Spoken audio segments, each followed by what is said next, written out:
5 here. Today, the subject is going to be inside the waistband holsters. I've got a few out here that I want to talk about, things that I've been testing, trying out, and had for a fairly extended period. Had some good luck with some, not so good with others. So let's start with the Nate Squared. Coincidentally, this is the concealed carry weapon I have selected as my favorite. This is the one that I carry daily. And I gotta tell you, I've tried the Nate Squared. I wanted to like it, heard great things about it. A lot of people have bragged about it, said how comfortable it was. And you know, comfort is not really the issue. I think it is a pretty comfortable holster. It's got padding. I had 2 issues with it though. Probably the padding's one of the things that created the problem for me. But for my purposes, it was too bulky, and it only has a single clip for the belt, and that just made me uncomfortable. One other issue in the design of it, and those of you who have this one, have tried it, you know about this, but in order to release it from the holster, you got to twist in and pull it out. If you just pull it straight up, it doesn't come out. That can be touted as a positive feature of the holster, but for me, I just couldn't get used to that, and it's so close into your body that having to give it that extra twist, it just I just didn't feel good about it. On the upside, obviously it is made in America. That's a great thing. I love to see that flag on any of the products, and so that's very positive for me. And it came fairly quickly. I don't know, maybe a week, maybe not even that long. Very fast delivery. So for that, I'm thankful. But this one did not work for me. I'll come back to the shield momentarily. So you might say, well, if that's my daily carry, what am I doing? And I'm going to talk about that momentarily. And I'm going to focus mainly on holsters that didn't work first, and then we'll get into some that have. Next, this is a pretty run-of-the-mill inside the waistband holster. There's nothing fancy here. This is a Galco. This is for a J-frame Smith & Wesson, and I have a number of J-frames. I really like the pistol. And by the way, just to make it clear, every single one of these firearms have been safety checked, and they're all empty. This one didn't work for me either, and it just made me feel like, and maybe that's in comparison to some of these other holsters I'm going to talk about, but it made me feel like I had a football strapped underneath my belt. So this one was a no-go. In the same vein, and I think it's the design of the revolver, you know, because it's no secret that when you got a cylinder that, you know, sticks out on the left and the right, then, you know, obviously that's going to create some thickness that you just can't get away from. And some of the, you know, your more slender semi-automatics, well, you know, there you go. You've got that round cylinder sticking out on each side. That's going to create some issues, okay? Well, so here's something innovative and interesting. I'm sure that probably most of you have seen this one, but this is called the Verscarry, and this is the newest. The one I have here is the newest version. This is the one for revolvers. The one for semi-autos came out prior to this one. And there's really almost nothing to this unit. So you would think that what could go wrong with this as far as carryability? Now, there are some other issues we can talk about, but you know, there's really, you've got a clip and a gun. So what could possibly be the problem? Well, I found that even with the Verscarry, with no real holster body involved, we are still dealing with the thickness of those cylinders on both sides.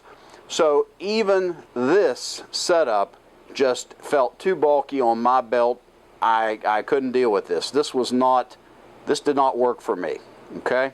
Now, since I'm on the subject of the Verscarry, but one issue I noticed with this is, if you could see it, there's a little bit of plastic, the yellow plastic, some like shreds here, and I think after enough times loading this thing up and unloading it, that would probably not be such an issue, but it shaves plastic off of this yellow retention piece, and you check your barrel, the end of the barrel, and a lot of times you'll still see some shreds of that yellow plastic inside this barrel where it's trying to break itself in. That makes me very uncomfortable, quite honestly.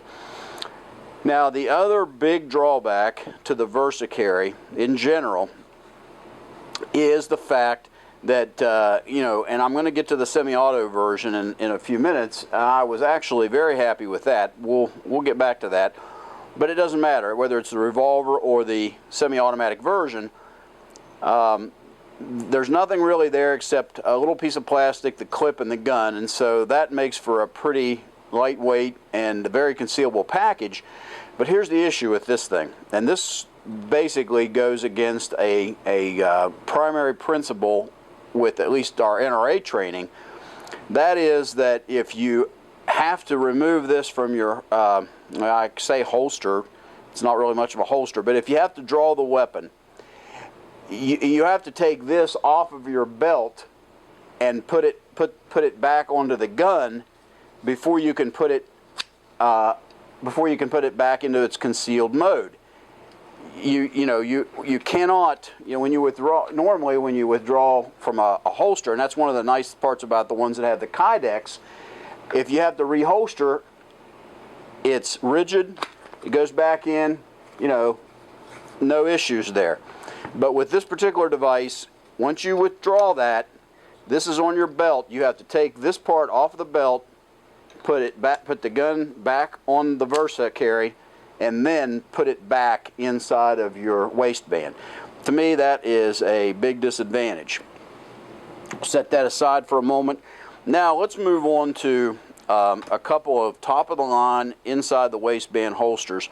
What I've got here is a Crossbreed that is designed for a Glock 19, and as we know, Glock 19s are certainly concealable, but they're not nearly as concealable as many of the semi-autos on the market today. There's quite a bit of size difference there between the Shield and the Glock 19. And I have to tell you, a lot of people have have given high marks to the Crossbreeds. I think part of their promotion is they say that you forget you're wearing a firearm, and it's not quite that comfortable.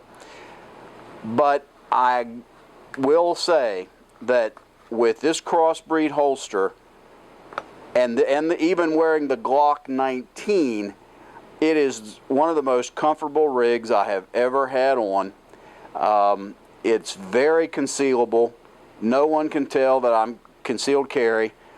And I could wear this all day long without any issue whatsoever. This is a fantastic holster, and it probably is top of the mark as concealed holsters go. So, highly recommended. Got a big negative coming, and I'm going to tell you about that in a couple minutes. Now, let's move on to this particular holster, and this one's set up for the Beretta Nano. This almost looks like a clone. At a distance you might say, well, those are two Crossbreeds. This is an old faithful holster.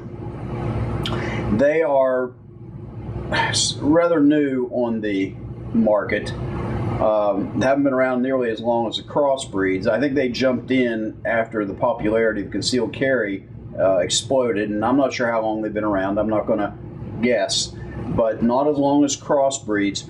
And for my money, and the cost is about the same, but these are interchangeable for me personally. This Old Faithful holster is just as comfortable, just as concealable. I give it as high a marks as I do the Crossbreed, and to me the Crossbreed is the top of the line. Got a problem with both of them though, that has nothing to do with their quality of construction, their comfort, their concealability. I like the fact that they both have the dual clips. This is a little more solid. I could probably tighten these up, but I wear this from time to time and feel just as good about the Old Faithful as I do the Crossbreed. But the issue is, for this particular Crossbreed holster for the Glock 19, I waited for 4 months. Just pretty much the same for this Old Faithful for the Nano, right around 4 months. I love the Shield. The Shield is the one that I want to carry on a daily basis. I'm 2.5 months out on a Crossbreed for the Shield, and no idea when that's coming. So, still waiting. If you want a top quality, very comfortable and very concealable inside the waistband holster, you want the best, you can either go with Crossbreed or Old Faithful. You won't go wrong with either one, but be prepared to wait probably 4 months, because you're not going to get one anytime soon. Your best bet would probably be to go online, eBay or gunbroker.com, an auction site, see if somebody's got one that they don't like and they're trying to get rid of it, because if you wait for them to make you up one, it's going to take forever. So how am I carrying the Shield? Well, here is the Verscarry for the semi-automatics. And these come in, I think, 3 sizes, and I've got the smallest one here.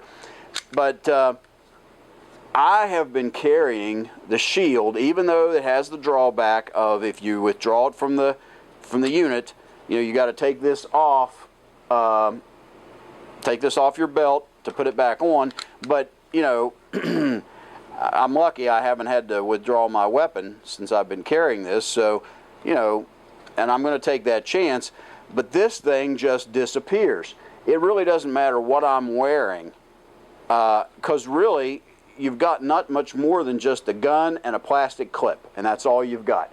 Now be careful about this, because one of the NRA courses I took for some of my advanced instructor training, there was a guy in there who was pretty well informed on these, and he said that he understood in some states this was not legal for concealed carry because it doesn't completely cover parts of the gun. There's like a minimum amount of the gun that the holster has to cover in order to be considered legal for concealed carry in some states. The state I live in, there's no problem with this.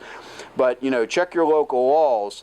However, and this thing, 2 other good things about this. I think it was like $24, $25, and extremely fast delivery, like 2 or 3 days. And I had this from the time I ordered it. So I've been able to use it for quite a while. Been very successful. I'm going to go out to dinner later on this evening, and I'll be wearing this, the Shield with the Verscarry. So even with some qualifications, I still have to highly recommend it. So what's the upshot of all of this? Well, as I say, if you want the best, the industry standards, the Crossbreed or the Old Faithful, you can't go wrong with them, but be prepared to wait. If you can live with this and you don't mind the fact that you cannot reholster, then for $24 and probably 3 or 4 day delivery, I can't see that you could go wrong with that. Now, just one other issue I want to throw into this discussion. Well, 2 actually. Here's one other option that's not a holster at all, and this is a grip that I picked up, and you know what? Now I have already forgotten who makes this grip, and that's embarrassing. I had that for a little while, but hopefully you can see that there's a grip out there. DeSantis, I believe, is who makes this, and hopefully you can see that, but it's a grip that has got a, I don't know, you call it kind of a tongue, and that slides right down on your belt, and that's it. No holster. You know, the gun goes down inside your waistband and inside your whatever slacks you happen to be wearing, and it hooks right there. Might not be the most secure method of carry out there, but it certainly is minimalistic. If you can't conceal that, then you probably can't conceal a small frame revolver. So that's another option. Last point of discussion, if you're going to carry concealed, and hopefully most of you have already figured this out, you got to have a gun belt, all right? Now, this is not a gun belt. This is a dress belt that's not good for much, okay? And after getting used to a real belt, I don't even like this for holding up a pair of pants.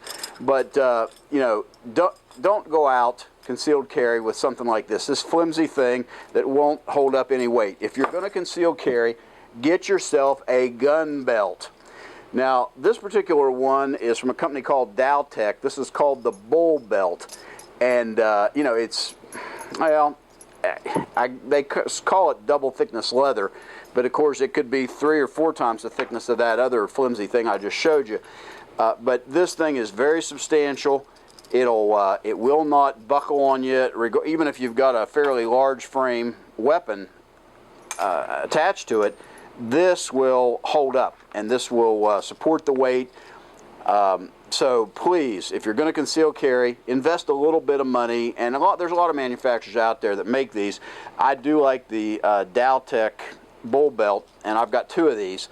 But you'll find something that you like. Just make sure that you don't go out there with some belt that you pulled out of your closet that you wear with your suit on Sundays. Get yourself a real serious gun belt. Okay, that's my take. I might do an update when the Crossbreed for the Shield gets here, because as concealable as the Glock 19 is with the Crossbreed, when I get the Crossbreed for the Shield, and this thing is so slim and it's just really sweet to carry, then I have a feeling that that's going to be like a match made in heaven. Probably report back on that, but for now, that's my report on concealed carry inside the waistband holsters. Okay, comments always appreciated. Like it if you like it, and please subscribe. Downrange 45 signing off.